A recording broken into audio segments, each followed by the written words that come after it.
Ok, este es el número de preguntas respecto a endocrinología que ha venido a lo largo de los últimos 10 años. Como ustedes pueden ver aquí, las preguntas de endocrinología pasan las 4 preguntas generalmente por año. El último examen han venido 7 preguntas de endocrino, pero el promedio más o menos son 5 a 6 preguntas por año. Este es el temario de los distintos temas, valga la redundancia, de la especialidad de endocrinología. Vean ustedes que aquí, en el caso de ENAM, el tema más preguntado ha sido patología tiroidea. Sin embargo, va ahí a la cabeza junto con diabetes mellitus, ¿no? Esos dos temas siempre han sido los más preguntados. Y conjuntamente con patología tiroidea y diabetes mellitus, vemos que van luego, en tercer lugar, patología de glándulas suprarrenales, y luego hay un empate ahí entre patología hipofisiaria y la parte de nutrición, obesidad y lipidemias, ¿no? Estos 5 temas realmente son los temas más preguntados de la especialidad, no solo en el examen de ENAM, sino realmente en los distintos exámenes de salud. Y si ustedes manejan estos 5 temas y tienen presente todos los conceptos claros y básicos, pues van a responder el 80-90% de las preguntas que puedan venir sobre la especialidad que es endocrinología. Como ustedes saben, en la dinámica de este año hemos dividido los temas en alta rentabilidad y baja rentabilidad, precisamente teniendo en cuenta el porcentaje de preguntas que ha venido a lo largo de los años. Y vean ustedes que estos 5 temas que les mencionaba son temas de alta rentabilidad y son los temas que vamos a desarrollar el día de hoy. Los otros temas, como trastornos del desarrollo sexual, patología del calcio y paratiroides, hipoglicemias, tumores neuroendocrinos y tumores endocrinos múltiples, ustedes van a tener videos a los cuales van a poder acceder, que son temas de baja rentabilidad y que no vamos a tocar en la clase del día de hoy.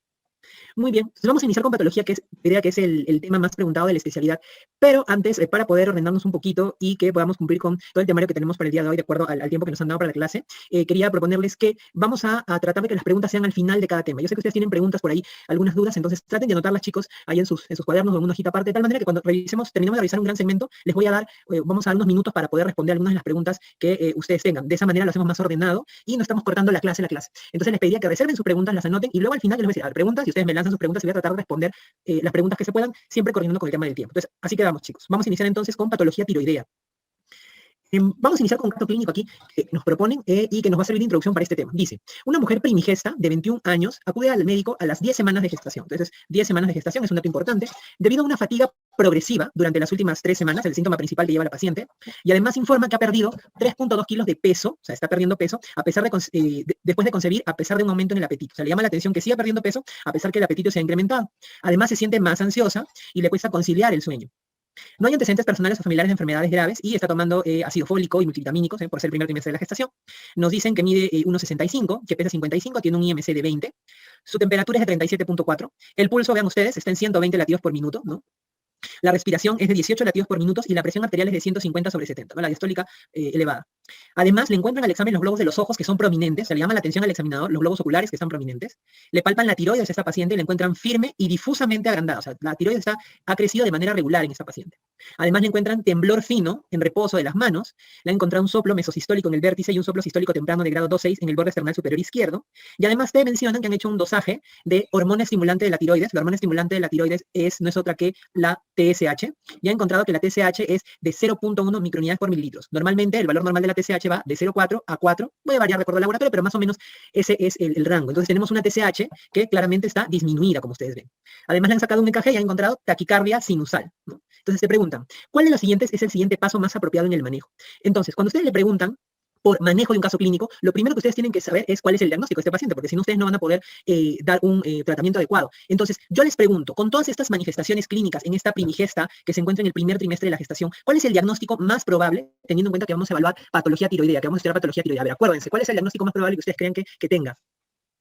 Ajá, ya veo algunas respuestas por aquí, láncense, chicos. Hipertiroidismo primario. Ajá, exacto. El diagnóstico de esta paciente por la sintomatología que tenemos aquí, no cabe duda que se trata de un hipertiroidismo, ¿verdad? Y si yo quiero ser más fino, más exacto en mi diagnóstico, yo voy a ver que esta paciente, aparte de las características clínicas que vamos a comentar de hipertiroidismo, como la bajada de peso, el que se siente ansiosa, la taquicardia, la hipertensión sistólica, el temblor fino en las manos, vemos que esta paciente tiene característicamente que los globos oculares están prominentes, probablemente en relación a un exoftalmos. Y además me dicen que la glándula de tiroides está agrandada de forma regular, de forma difusa. Es decir, hay un bocio difuso. Entonces, si yo asocio hipertiroidismo, exoftalmos y bocio difuso, diré que probablemente este hipertiroidismo, como ustedes bien me están poniendo aquí en el chat, se trate de un hipertiroidismo por una enfermedad de Graves-Bassett. Entonces, Yo ya tengo mi diagnóstico, hipertiroidismo por enfermedad de Graves-Basedow. ¿Cuál es el tratamiento más adecuado para una gestante de 10 semanas que tiene hipertiroidismo por enfermedad de Graves-Basedow? ¿Cuáles de esos medicamentos le dejarían ustedes? A ver, chicos, láncense. Muy bien, me dicen la C por aquí, C, C. ¿Alguien dice otra alternativa? Creo que la mayoría me está marcando la C, que es propiltiuracilo. Y en efecto, la respuesta a este caso clínico es el propiltiuracilo, ¿no?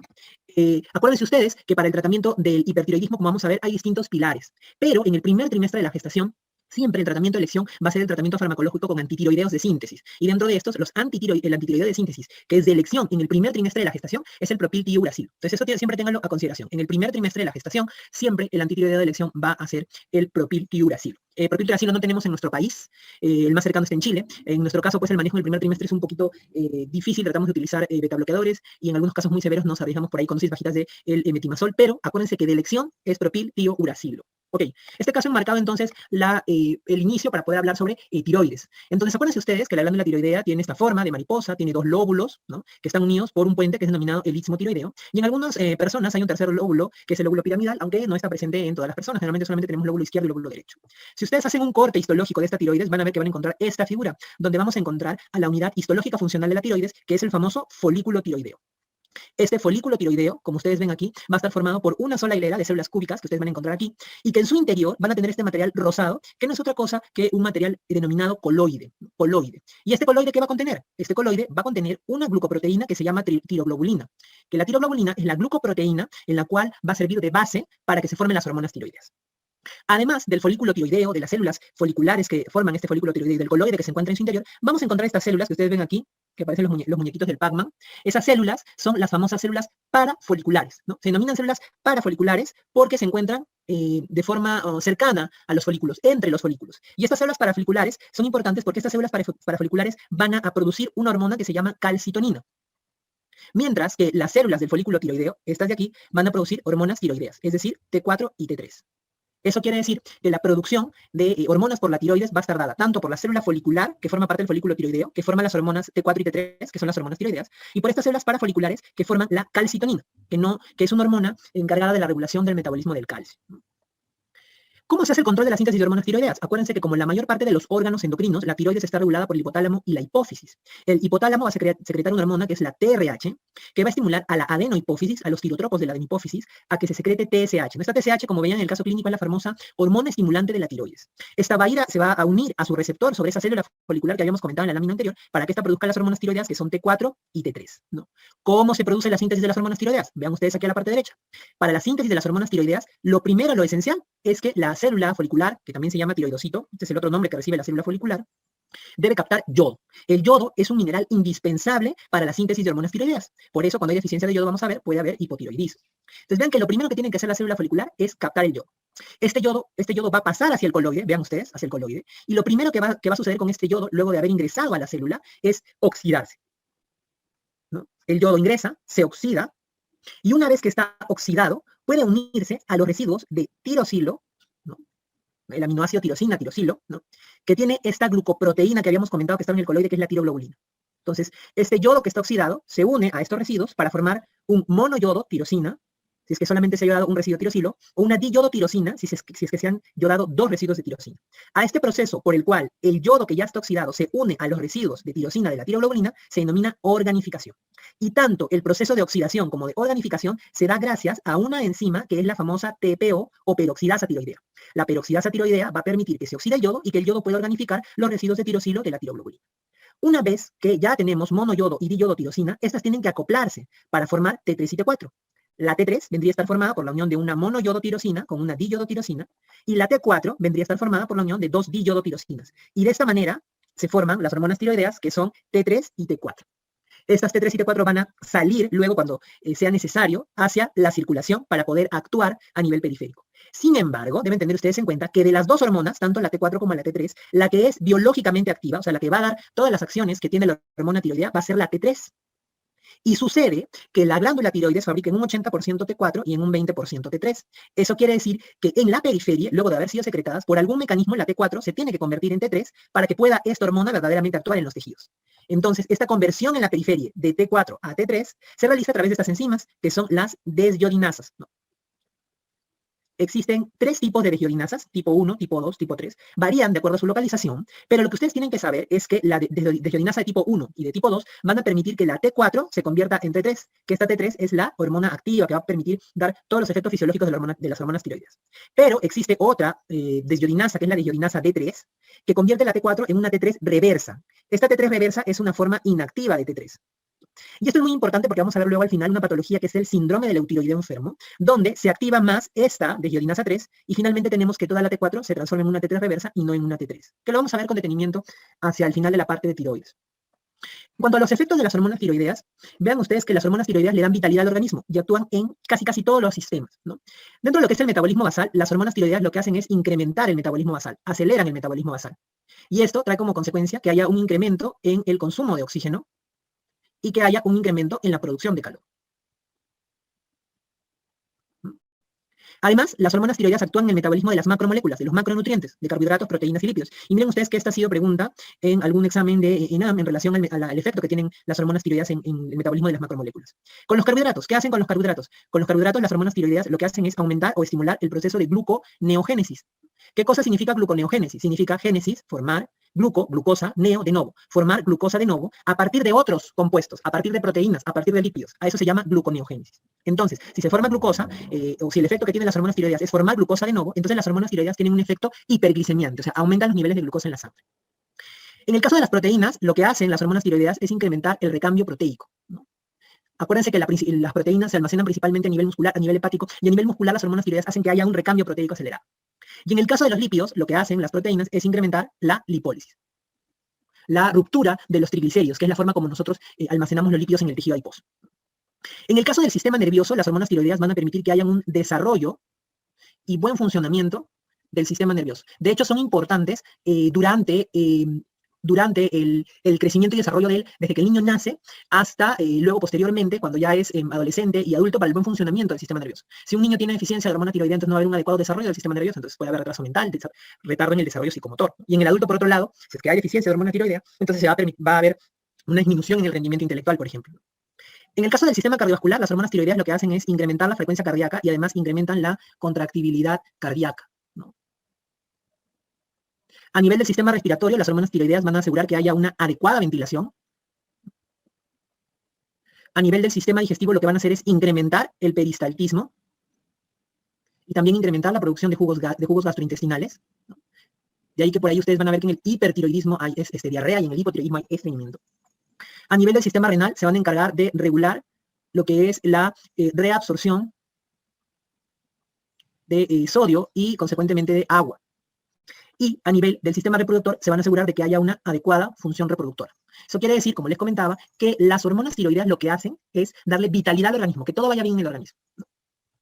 Vamos a entrar ahora sí a patología tiroidea ya más a lleno, y vamos a empezar con lo que es hipertiroidismo. Entonces, antes de hablar en sí de hipertiroidismo, ustedes tienen que tener en cuenta cuál es la diferencia entre dos términos que son tirotoxicosis e hipertiroidismo, ¿no? Entonces, cuando ustedes les encuentran la palabra tirotoxicosis hace referencia a la clínica, o sea, a los signos y síntomas que se van a presentar por un incremento en los niveles de hormonas tiroideas, en los niveles de T4 y T3. Entonces, toda la sintomatología que se presenta por el aumento de estas hormonas, a eso se le llama tirotoxicosis. ¿Cuáles son esos síntomas? ¿Cuáles son esos signos? Los tienen ustedes aquí en la imagen del lado derecho. La paciente se va a presentar tal como el caso clínico, ¿no? Vemos que va a tener disminución de peso a pesar de tener un apetito incrementado. Va a haber miopatía, ¿no? No en el caso clínico decía la paciente se siente cansada, fatigada, ¿no? Le falta fuerza en los músculos. Puede haber diarrea o hiperdefecación. No siempre te dicen que hay diarrea, pero los pacientes te pueden decir que hay un incremento en la frecuencia defecatoria. La piel va a ser una piel delgada, fina, caliente y húmeda. Y asociado a eso vamos a tener que la paciente va a tener intolerancia al calor, que muchas veces ellos te van a mencionar como bochornos. La paciente va a tener ansiedad e insomnio, como tenía nuestra paciente del caso clínico. Va a tener taquicardia y palpitaciones, puede haber un tremor fino distal en las manos, y además, si ustedes examinan los reflejos osteotendinosos, estos se van a encontrar exaltados, incrementados. Entonces, todas estas características clínicas agrupadas se denominan tirotoxicosis, ¿no? Si ustedes se dan cuenta, la paciente con hipertiroidismo se encuentra acelerada. Todo en esta paciente está acelerado, ¿no? Y pongo acelerado porque generalmente el hipertiroidismo afecta a mujeres con mucha mayor frecuencia. Y cuando nosotros hablamos de hipertiroidismo en sí, nosotros decimos hipertiroidismo cuando la tirotoxicosis, o sea, las manifestaciones clínicas, se deben a una hiperfunción tiroidea. ¿Qué cosa quiere decir esto, doctor? ¿Qué significa hiperfunción tiroidea? Significa que el responsable de que se presenten las manifestaciones de la tirotoxicosis es la tiroides propia de la persona, que está funcionando de más. Por ejemplo, si yo tuviera yo tuviera síntomas de tirotoxicosis y al momento de hacerme el estudio se dan cuenta que es mi tiroides la que está produciendo mucha hormona tiroidea, entonces ahí yo digo hipertiroidismo. Por ejemplo, si una persona empieza a tomar pastillas, empieza a tomar levotiroxina, que es hormona tiroidea, empieza a tomar hormona tiroidea porque ella quiere, porque le han dicho que tome para bajar de peso, etc. Ella toma la pastilla y hace síntomas de tirotoxicosis, ella no tiene hipertiroidismo, porque no es su tiroides la que está fabricando la hormona tiroidea, sino es que ella está tomando de afuera hormona tiroidea exógena. Entonces, vean ustedes la diferencia entre tirotoxicosis e hipertiroidismo. Y también tienen que tener en cuenta un concepto que también lo he marcado aquí porque han venido preguntas al respecto, incluso en el último ENAM ha venido una pregunta de esto, sobre tormenta tiroidea, ¿no? ¿Qué cosa es tormenta tiroidea? Cuando ustedes vean sobre tormenta tiroidea, la tormenta tiroidea es un hipertiroidismo severo que pone en riesgo la vida de la paciente o del paciente. ¿Cómo lo van a encontrar ustedes en la clínica? Van a encontrar todos estos síntomas, todos estos signos, pero exacerbados. Por ejemplo, la paciente va a tener trastorno del sensorio, trastorno del estado de conciencia. Se va a ingresar con obnubilada, en algún tipo de estupor, incluso hasta en coma, ¿no? Va a tener ya no solamente intolerancia al calor ni la piel caliente, sino va a tener hipertermia. Ya no va a tener solo taquicardia, sino va a tener arritmia. Ya no solamente va a haber diarrea, sino va a haber disfunción gastrointestinal. Entonces, es una paciente que tiene la sintomatología, pero llevada al extremo. Entonces, si ustedes ven una paciente que tiene una descompensación, severa y los síntomas están a su máximo esplendor, entonces estamos frente a una tormenta tiroidea. Compromete la vida de la paciente. Dentro de la etiología del hipertiroidismo son muchas las causas, pero ustedes tienen que acordarse siempre de estas dos, la enfermedad de Graves y el bocio multinodular y el adenoma tóxico, que son las que más van a ver. Como ustedes ven aquí abajo hay otras causas como tiroiditis, consumo de hormonas tiroideas, algunos tumores como el tumor trofoblástico, el ovari, un adenoma hipofisiario secretor de TSH o las metástasis funcionantes de cáncer de tiroides, que también pueden producir hipertiroidismo, pero esto no preguntan, esto es para el especialista, para el endocrinólogo. Ustedes lo que tienen que manejar al revés y al derecho es esto, enfermedad de Graves y bocio multinodular y adenoma tóxico.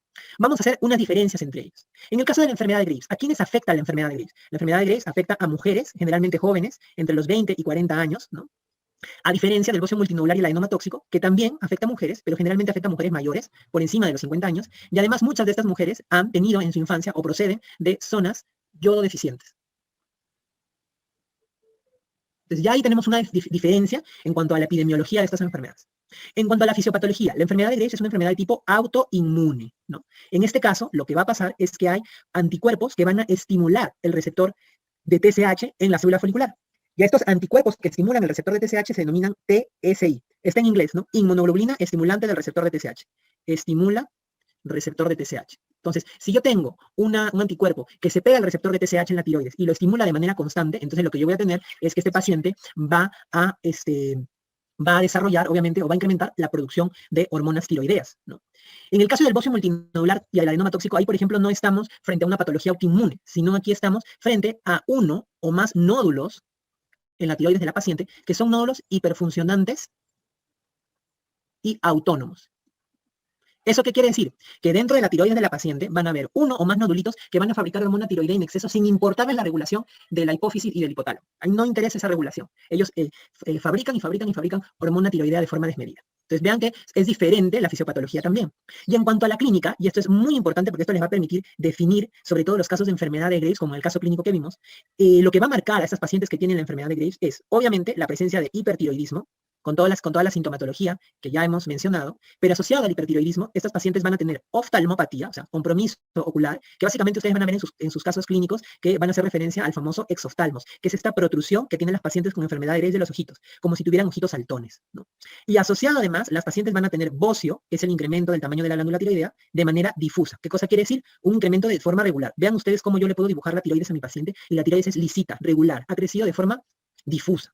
Algunas pacientes con enfermedad de Graves también pueden presentar otra manifestación clínica, que es el mixedema pretibial, que el mixedema pretibial es el engrosamiento de la dermis a nivel de la región pretibial, no vale la redundancia. Entonces, si ustedes en un caso clínico ven estas características asociadas, lo más probable es que no se trate de cualquier hipertiroidismo, sino que se trate de una enfermedad de Graves, porque asocia las otras características de esta patología. En cambio, en el bocio y adenoma tóxico, lo que vamos a tener aquí es que la paciente, es cierto, va a tener hipertiroidismo, pero en este caso no va a haber exoftalmos, no va a haber mixedema, y lo que vamos a tener aquí es un bocio nodular. Eso quiere decir que el bocio no va a ser regular como en el Graves, sino que vamos a encontrar nódulos. Miren ustedes acá, la paciente yo le puedo dibujar los nódulos. Esta imagen lo he puesto obviamente para exagerar un poco, pero a veces no se ve la tiroides tan crecida de manera tan grosera, pero sí se observa un nódulo en la paciente, ¿no? Entonces, lo que van a encontrar a diferencia del Graves es que siempre va a haber ahí un nodulito que va a ser el responsable del incremento de la producción de hormonas tiroideas. ¿Cuál es la causa más frecuente de hipertiroidismo? La enfermedad de Graves. La enfermedad de Graves es la causa más frecuente. Entonces, ustedes tienen que saber distinguir sí o sí, así como en el caso clínico, una enfermedad de Graves cuando les presenta.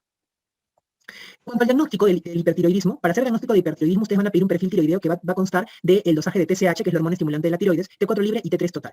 ¿Cómo van a encontrar el perfil en sus casos clínicos? Van a encontrar que las pacientes con hipertiroidismo tienen las hormonas tiroideas, es decir, T4 libre y T3 total, incrementadas, y de manera asociada van a presentar TSH baja. Este perfil va a ser el perfil característico del hipertiroidismo. Por eso ustedes ven que en el caso clínico les ponían una TSH que estaba disminuida, ¿no? Y eso complementaba el diagnóstico del hipertiroidismo. Pero este perfil tiroideo ustedes lo van a encontrar en las distintas causas de hipertiroidismo. Pero si ustedes quieren hacer el diagnóstico etiológico en sí, determinar la etiología, ¿qué exámenes van a pedir? En el caso de la enfermedad de Graves, lo que vamos a hacer es medir o dosar estos anticuerpos estimulantes de la tiroides, del receptor de TSH, los TSI, donde los pacientes van a tener los TSI incrementados, ¿no? En nuestro país muchas veces no es necesario pedir estos TSI porque la paciente tiene toda la clínica del Graves, o sea, tiene toda la triada, por así decirlo, incluso a veces hay hasta mixedema, entonces ya no es necesario pedir los TSI. Pero en el caso en que ustedes tengan dudas, pueden pedir el TSI, son un poquito caros, pero se pueden pedir y van a estar incrementados. En cambio, en el bocio multinodular y el adenoma tóxico, la forma en que yo podría determinar si un nodulito es el responsable de que esté produciendo mucha hormona tiroidea es pidiendo una gammagrafía tiroidea, ¿no? Yo le pido la gammagrafía tiroidea a mi paciente y en el resultado me van a traer, va a salir dibujada la tiroides y me van a decir, este nodulito es el que está produciendo mucha hormona tiroidea. O estos dos nodulitos son los que están produciendo mucha hormona tiroidea. Y de esa manera yo puedo saber si se trata de un bocio multinodular o de un adenoma tóxico, ¿no? Entonces, esto es importante porque también mucho preguntan acerca de diagnóstico de hipertiroidismo o diagnóstico de enfermedad de Graves en específico. O sea, ¿qué piden para diagnosticar en específico Graves? Ya saben que es el TSI. En cuanto al tratamiento, son 4 pilares de tratamiento para el hipertiroidismo, ¿no? Acuérdense que en el caso de los beta bloqueadores son, solamente van a permitir controlar, solo controlan los síntomas adrenérgicos. Acuérdense ustedes que las pacientes con hipertiroidismo tienen taquicardia, tienen tremor distal, tienen ansiedad, ¿no? Y todos esos síntomas que están en relación a una hiperactividad del sistema adrenérgico van a poder ser controladas con beta bloqueadores. Los beta bloqueadores no actúan directamente sobre la síntesis de hormonas tiroideas, simplemente ayudan a controlar estos síntomas tan molestos para los pacientes con hipertiroidismo. Y ahí ustedes tienen dos, que son el atenolol, ¿no? Y el propanolol. De estos dos fármacos preferimos utilizar el propanolol porque el propanolol, aparte de controlar los síntomas adrenérgicos, también tiene como beneficio que el propanolol ayuda a inhibir la conversión de T4 a T3 en la periferia, ¿no? Entonces, de esta manera, pues también, en cierta forma, me ayuda a contribuir al manejo de estos pacientes. Solo el propanolol de los beta bloqueadores permite inhibir la conversión de T4 a T3. Pero para yo controlar la síntesis de hormonas tiroideas, yo tengo como tratamiento farmacológico antitiroideos de síntesis, yodo 131 y cirugía. Antitiroideo de síntesis también es un tema que siempre preguntan en los exámenes, ¿no? Con respecto a los antitiroideos de síntesis, acuérdense que la forma como inhiben la síntesis de hormonas tiroideas es mediante la inhiben la famosa peroxidasa tiroidea, que es la TPO, ¿ya? Y ustedes van a tener en el mercado dos fármacos, que son el metimazol, que en nuestro país no lo encuentran como metimazol, sino como tiamazol, y van a encontrar ustedes el propiltiouracilo. El metimazol, ojo, metimazol, no metamisol como el AINE, sino el metimazol o tiamazol, este de aquí es el antitiroideo más usado. Sin embargo, el propiltiuracilo es de elección en dos situaciones. ¿En qué situaciones? Ya lo hemos visto. En el primer trimestre de la gestación, ¿no? Ahí se prefiere utilizar propiltiuracilo porque el metimazol puede traer riesgo de ciertas malformaciones congénitas. Entonces, solo en el primer trimestre de la gestación voy a preferir utilizar propiltiuracilo. En el segundo y tercer trimestre se vuelve a utilizar el metimazol. Solo en el primer trimestre es propiltiuracilo. Y la segunda la segunda situación en la cual el propiltiuracilo es de elección es en la tormenta tiroidea, ¿no? ¿Y por qué es de elección en la tormenta tiroidea? Porque el propiltiuracilo, al igual que el propanolol, también inhibe la conversión periférica de T4 a T3, aparte de inhibir la síntesis de hormonas tiroideas. Por eso en la tormenta tiroidea, donde es una situación de riesgo, es de elección el propiltiuracilo. Con respecto a los antitiroideos de síntesis, acuérdense ustedes que el efecto adverso más severo, aunque no es frecuente, es la agranulocitosis. Y eso hay que explicarle a la paciente que si ella desarrolla luego de tomar antitiroideos fiebre o dolor faringio, que son síntomas altamente sugestivos de granulocitosis en una paciente que toma antitiroideos, la paciente debe ir a la emergencia para que le hagan un hemograma, ¿ya? En cuanto al yodo 131, el yodo 131 es un elemento radioactivo, emite radiación. Eso quiere decir que el efecto que va a tener el yodo 131 es destruir el tejido tiroideo que está hiperfuncionando, es decir, ablaciona la tiroides. Destruye la tiroides hiperfuncionante. Pero como emite radiación, entonces el yodo 131 va a estar contraindicado, no lo van a utilizar ustedes en gestación, ni tampoco lo van a utilizar ustedes en lactancia, ¿no? Porque precisamente en estas situaciones uno no puede exponer a la mujer a radiación. Entonces es importante siempre descartar estas dos situaciones antes de dar yodo 131. Y en el caso de la cirugía va a estar destinada básicamente cuando se trate de un hipertiroidismo que está asociado a un bocio grande, ¿no? Con síntomas compresivos, o sea que el paciente sienta, por ejemplo, disnea, que el paciente sienta disfagia, disfonía, o que haya un cáncer ahí asociado. Solo en esos casos la cirugía es de elección. Siempre la primera puerta en la mayor parte de casos de hipertiroidismo, sobre todo en el Graves, es antitiroideos de síntesis. Y luego ya si el paciente falla, se puede pasar a yodo 131 o a cirugía. Y es importante que ustedes sepan que en el caso de la tormenta tiroidea, o sea, en el hipersevero, ahí el tratamiento va a ser una terapia combinada. No solamente es uno solo, sino son varios fármacos lo que se dan. ¿Qué se dan? Beta bloqueadores, antitiroideo de síntesis, que ya vimos que el betabloqueador de elección es el propanolol, el antitiroideo de síntesis es el propilturacil en la tormenta tiroidea, y además damos yodo inorgánico y glucocorticoides, ¿no? ¿Cuál es el efecto que tienen estos fármacos? El yodo inorgánico no es yodo radioactivo, es una solución saturada de yodo. Este yodo inorgánico lo que hace es disminuir la producción de hormonas tiroideas luego de que a un paciente se le ha dado antitiroideos. Yo le doy antitiroideos a mi paciente y luego le doy yodo, hago que esa tiroides o refuerzo que haya una inhibición de la síntesis de hormonas tiroideas. Y en el caso de los glucocorticoides también tienen como efecto inhibir la conversión periférica de T4 a T3. Por eso también se utilizan en los casos de tormenta tiroidea. Ahora, lo contrario del hipertiroidismo vendría a ser el hipotiroidismo, ¿no? En este caso, nosotros referimos hipotiroidismo cuando tenemos clínica, ¿no? Debido por una disminución de los niveles de hormonas tiroideas que son T4 y T3. Vean ustedes aquí que los síntomas son todo lo contrario al hipertiroidismo. Hay incremento de peso con apetito disminuido, que llama la atención, hay debilidad muscular, hay estreñimiento, la piel está seca, es áspera y fría, hay intolerancia al frío, la paciente está somnoliente o tiene bradisiquia, hay bradicardia, hay astenia y los reflejos osteoteninosos están disminuidos. Esto nos ayudaba cuando no había antes laboratorio de hormonas tiroideas en el país, esto ayudaba mucho para poder hacer el diagnóstico clínico del hipotiroidismo. Es decir, en la paciente con hipotiroidismo, a lo contrario que sucede en el hiper, todo está enlentecido, todo está dormido, apagado. Así como hay tormenta tiroidea, en el hipotiroidismo hay crisis o estado mixedematoso, que vendría a ser un hipotiroidismo severo con compromiso multisistémico que pone en riesgo la vida de la paciente. ¿Cuáles son las características clínicas que ustedes van a encontrar en un caso clínico que hable de una crisis o estado mixedematoso? Igual, trastorno del sensorio, trastorno del estado de conciencia en el paciente, ¿no? Vamos a encontrar bradicardia en este paciente, vamos a encontrar hipotermia, no, ya no intolerancia al frío, hipotermia, vamos a encontrar hipoglicemia, vamos a encontrar hiponatremia, y vamos a encontrar una alteración en la ventilación pulmonar que va a estar determinada, o ustedes lo van a poder captar, porque van a encontrar hipercapnia en el AGA de este paciente. Entonces, cuando ustedes vean una paciente que tiene los síntomas de hipotiroidismo, pero exacerbados, o sea, ingresa a la emergencia somnolienta, está bradicárdica, tiene hipotermia, hipoglicemia, hiponatremia, hipercapnia, entonces ahí ya no es un hipotiroidismo cualquiera, sino es una crisis o estado mixematoso, es un hipo severo, ¿no?